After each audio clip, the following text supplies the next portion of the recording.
The door to the entrance slammed with such a bang that the windows on the stairs rattled. Dasha was in a hurry to get home, her boss had let her go early, and she decided to pick up the children from kindergarten herself, rather than shift this responsibility to her mother-in-law. As she climbed the steps, she was already anticipating how she would hug Maxim and Sonia and ask them about their day. But the sounds coming from the apartment made her stop dead in her tracks. The children's cries mixed with the whistle of a belt and furious shouts. "This was not prepared for you. You eat everything in sight, like piglets." Quote, how many times had she told her to keep her hands off the refrigerator? Dasha's heart skipped a beat. She rushed to the door, frantically rummaging through her bag with her keys. The lock did not give right away, and every second seemed like an eternity. The picture that opened before her eyes surpassed her worst fears. Galina Sergeyevna was standing in the center of the kitchen with her belt raised. Maxim pressed himself against the wall, covering his face with his hand, and Lil Sonia sat on the floor and sobbed, holding her reddened leg. "What's going on here?" Dasha's voice sounded so loud that her mother-in-law shuddered and turned around. And she came. Galina Sergeyevna did not show a drop of embarrassment. "Look at your little angels. They ate half a stick of smoked sausage. I bought it especially." Dasha ran up to the children and squatted in front of Sonia. Red stripes were visible on the children's legs. "Mommy, we just wanted to eat," Maxim sobbed. "Grandma said that they would only give us food in the evening. How dare you raise your hand to my children?" Dasha stood up and turned to her mother-in-law. Such a fire blazed in her eyes that Galina Sergeyevna involuntarily retreated. They wanted to eat, normal, healthy children. And you beat them for a piece of sausage. For a piece? The mother-in-law got mad. They ate 300 rubles worth of sausage. That's not why I'm trying. I save on myself so that these gluttons can eat everything often. You save on yourself. Dasha looked at her mother-in-law's new blouse. At her fresh hairdo. You've never saved on yourself. Oh, I see.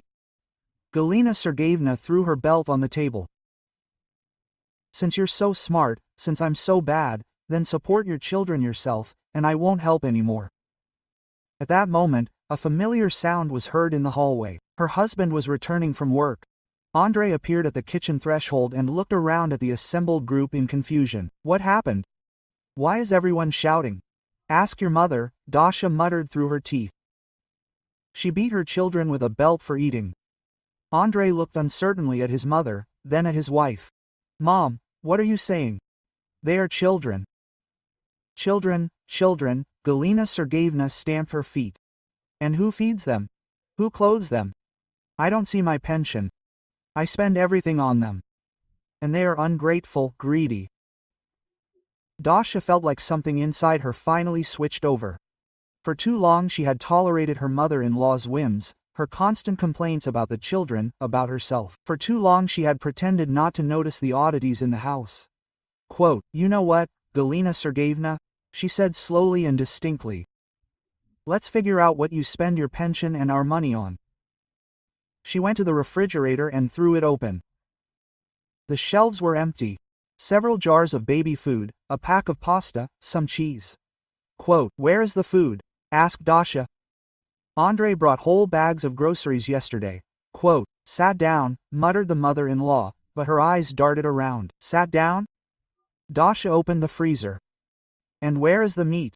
Where is the fish? Where are the vegetables? Andrei also went to the refrigerator and looked inside in surprise. Mom, where is all the groceries? I bought 5,000 worth of them yesterday. Quote, Galina Sergeyevna waved her hand. You don't give me money. So I sell the extra to Maria Petrovna from the third floor. She pays well. Dasha felt the blood rush to her face. Are you selling baby food? Yes, you do. What's wrong with that? You still buy too much. More than you need. More than you need. Dasha's voice was getting quieter and quieter, which was a sure sign of an approaching storm. And why do you feed the children once a day? Not once, but her mother-in-law stopped short. How many months have you been selling baby food? Dasha continued. And where do you spend the money? It's my business, snapped Galina Sergeyevna. I spend it on the household. For what household? Andrei intervened. Mom, Where is the money that I give you every month for the maintenance of the children? A heavy silence hung in the air. Galina Sergeevna pursed her lips and turned to the window. Quote, Andrei, Dasha said slowly, do you give her money? Of course, her husband nodded. 20,000 a month. For food for the children, for their clothes. When was the last time you gave it to her? Andrei thought. The day before yesterday. No, wait. He scratched the back of his head, probably 2 months ago. 2 months ago. Dasha exploded. And where was the money all this time? Well, you see, I have problems at work. An important project got stuck. I wanted to relax a little, play games. I bought a new computer, upgraded my account. Andrei's voice was getting quieter. And then mom helps, cooks, sits with the children. Helps. Dasha's voice rang out like a taut string. She starves the children and sells the food. Do you understand that, Galina Sergeevna? She turned around abruptly. I don't starve anyone. I feed them. I just don't let them eat everything. You feed them once a day, Dasha shouted. And that's with leftovers. And they are growing children. Nothing will fall apart, the mother-in-law waved her off. In our time, children ate even less. Dasha looked at Maxim and Sonia. The children were thin and pale. She always attributed this to their active growth, to the fact that they moved a lot. But now everything fell into place. Quote, and your pension? She asked her mother-in-law. Where does your pension go? It's none of your business. It's mine too. You live in our apartment, eat our food. In ours, Galina Sergeevna grinned. The apartment is registered in my name. I let you in. Andrei coughed guiltily. Dasha, the apartment really is mom's. We're just registered there. And that's why you think you have the right to starve your grandchildren. Dasha didn't back down. I'm saving for the future. My mother-in-law couldn't take it anymore. I'm saving for a dacha. I need a vacation too. For a dacha? Dasha was overcome with such a wave of rage that her hands started shaking. You're saving for a dacha while your children are starving. At that moment, their neighbor Maria Petrovna appeared in the doorway. The woman was holding a bag in her hands. Galina Sergeevna, here's your money for today's groceries. 800 rubles. As agreed. She handed over the bills, but when she saw the faces of those present, she became embarrassed. Quote, I'm probably at the wrong time. Very much at the right time, Dasha said and turned to her neighbor. Maria Petrovna, how long has my mother-in-law been selling you groceries? The neighbor looked at Galina Sergeevna in confusion, then at Dasha. Yes, for about 4 months now, I guess. It's very profitable, cheaper than what they sell in the store. True. At first she said that you had a lot of extra stuff, and then she admitted that she just needed money. What money for? Asked Dasha. Well, she's saving up for a summer house. She wants to buy a plot of land in a gardening association. She's already saved up a lot of money, she bragged. Dasha turned to her mother-in-law. Galina Sergeevna stood there red-faced with her eyes downcast. How much have you saved up? It's none of your business. It's just as much my business. Andrei. Dasha turned to her husband. How much money have you given her all this time? Count it. Andrei started counting on his fingers, 20,000 a month. We moved in a year ago, but he hasn't given her any money for the last 2 months. It comes out to about 200,000. 200,000 rubles of children's money, Dasha said slowly. Plus selling food at 800 rubles a day is another 24,000 a month. Almost 100,000 in 4 months. Total 300,000 rubles. She looked at her mother-in-law. Where is the money? I spend it, snapped Galina Sergeevna. What did she spend it on? Dasha didn't let up. On new things for herself? On cosmetics? On a taxi? At that moment the phone rang. Andrei picked up the receiver. Hello? Yes, this is the Volkov's apartment. What? Power outage. His face turned pale. When? Tomorrow. And how much is the debt? 43,000. He hung up and looked at the family in confusion. They're turning off the power tomorrow. The utility debt is 43,000 rubles. Dead silence reigned. Galina Sergeevna said to Dasha in a quiet but distinct voice. You paid the utilities. I thought you paid. We pay for the rented apartment where we live on weekends to give you the opportunity to rest from the children. And this apartment is yours and the utilities are your responsibility. I have no money. The mother-in-law sobbed. What do you mean no money? Dasha's voice rang with rage. And where are the 300,000 rubles of child support? And where is the money from the sale of baby food? I told you, I spent it. What did I spend it on? Dasha did not calm down.